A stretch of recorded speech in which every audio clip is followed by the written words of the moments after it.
இந்த பலாப்பழம் 200 வாங்கிட்டு வந்தோம். இந்த பலாப்பழத்தில் கொஞ்சோண்டு எடுத்து 1/4 கிலோ பழம் எடுத்து சுயம் உருண்டை செய்ய போகிறேன். அது எப்படி செய்யலான்னு பார்க்கலாம் வாங்க.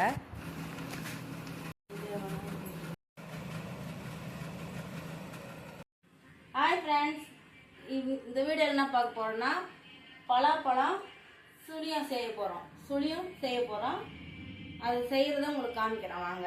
அதுக்கு பலாப்பழம் பொடிசாக நறுக்கிக்கலாம். இந்த மாதிரி பொடிசாக நறுக்கலாம்.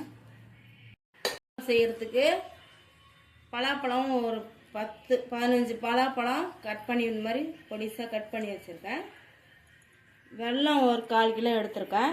பலாப்பழம் இனிப்பாக இருக்குது ரொம்ப, அதனால் வெல்லம் கம்மியாக தான் எடுத்து வச்சுருக்கேன். தேங்காய் ஒரு 1/2 மூடி தேங்காய் துருவி வச்சுருக்கேன். ஏலக்காய் சும்மா ஒரு பிஞ்சு தான் போடுவேன். பவுட்ரு காலி ஆயிடுச்சு, அதனால் இதை வறுத்து எடுத்து வச்சுருக்கேன். இது மைதா மாவு. இது ஸ்டஃப்பிங் தான் செய்ய போகிறோம். இது மேலே மாவு கோட்டிங்க்கு. இதுக்கு கொஞ்சம் லைட்டாக உப்பு போட்டுக்கலாம்.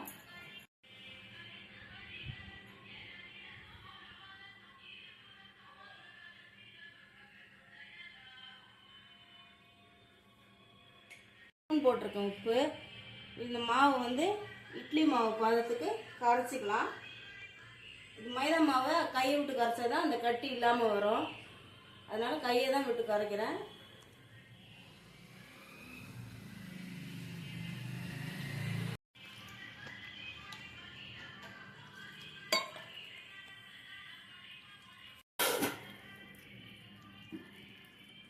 ஃபஸ்ட்டு ஃபுல்லாக தண்ணி ஊற்றிடாமல் கொஞ்சம் தண்ணி ஊற்றி அந்த கட்டி இல்லாமல் கரைச்சிக்கலாம். ஊற்றிடாது ஊற்று.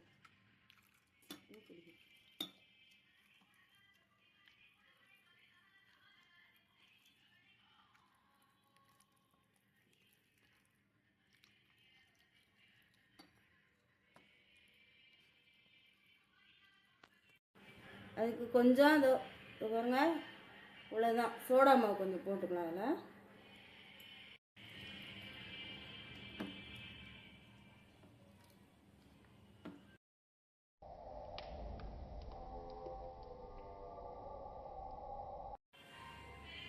கடாயை அடுப்பில் வச்சுக்கலாம்.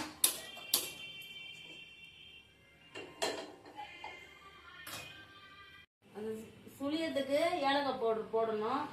ஏலக்காய் பவுடர் காலி ஆயிடுச்சு, அதனால் இதை ரெடி பண்ணிக்க வறுக்கிறேன்.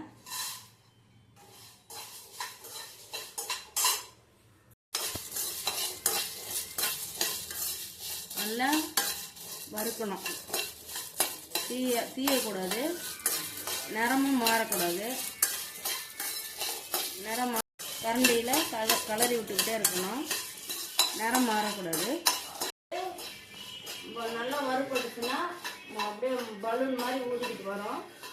இப்போ நம்ம ஆஃப் பண்ணிவிட்டு ஆற வச்சுக்கலாம்.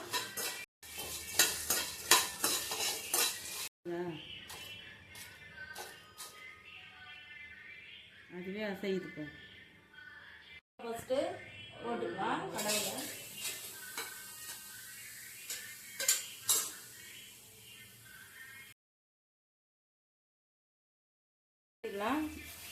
பழம் கொஞ்சம் வேகட்டும்.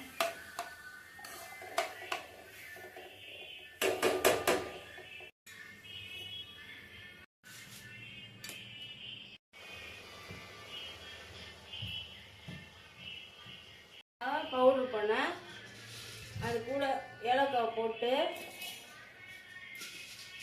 இது நான் சின்ன மிக்ஸி 2 வாட்டி அரைச்சிக்கிறேன். அது கூட கொஞ்சம் ஒரு ஸ்பூன் சர்க்கரை போட்டு அரைச்சா சீக்கிரமாக அரைப்பட்டு நைஸாக வந்துடும்.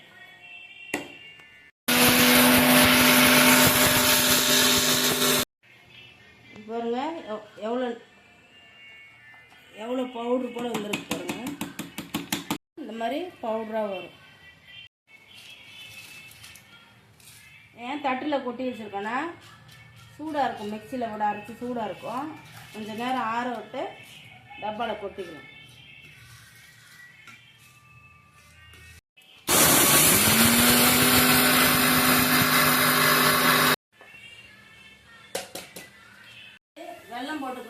வெள்ளத்தில் கல் மண்ணெல்லாம் இல்லை, சுத்தமான வெள்ளம் தான்.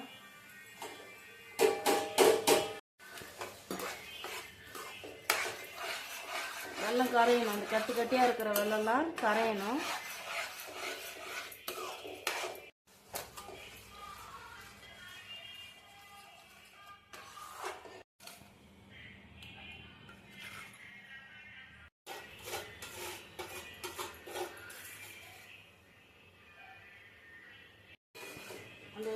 அந்த வெள்ளத்துலேயே கொஞ்சம் ஏலக்காய் தூள் போட்டுக்கலாம்.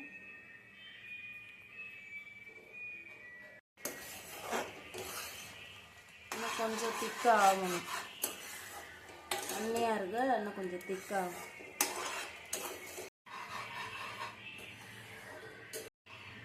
தேங்காய் துருவி வச்சுருக்கேன், அந்த தேங்காயை வெள்ளத்தோட போட்டுக்கலாம்.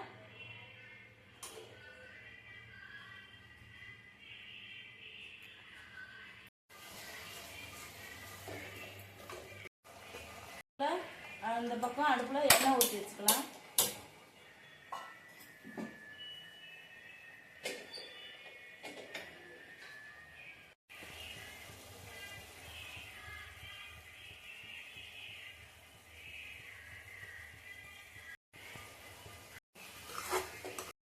ரெடி ஆயிடுச்சு, இறக்கி ஆற வச்சுக்கலாம். ஆனால் தான் இதை நம்ம உருண்டை பிடிக்க முடியும்.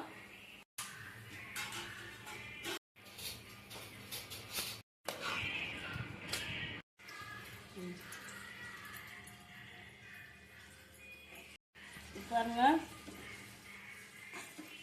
பாருங்க, இந்த மைதா மாவு கரைச்சி வச்சுருக்கோம்ல, அதை ஒரு கலக்கிட்டு அதில் பண்ணிக்கலாம். மொத்தமாக போட்டால் உள்ள தெளிவாயிடும், அதெல்லாம் அப்படி மேலே விட்டால்.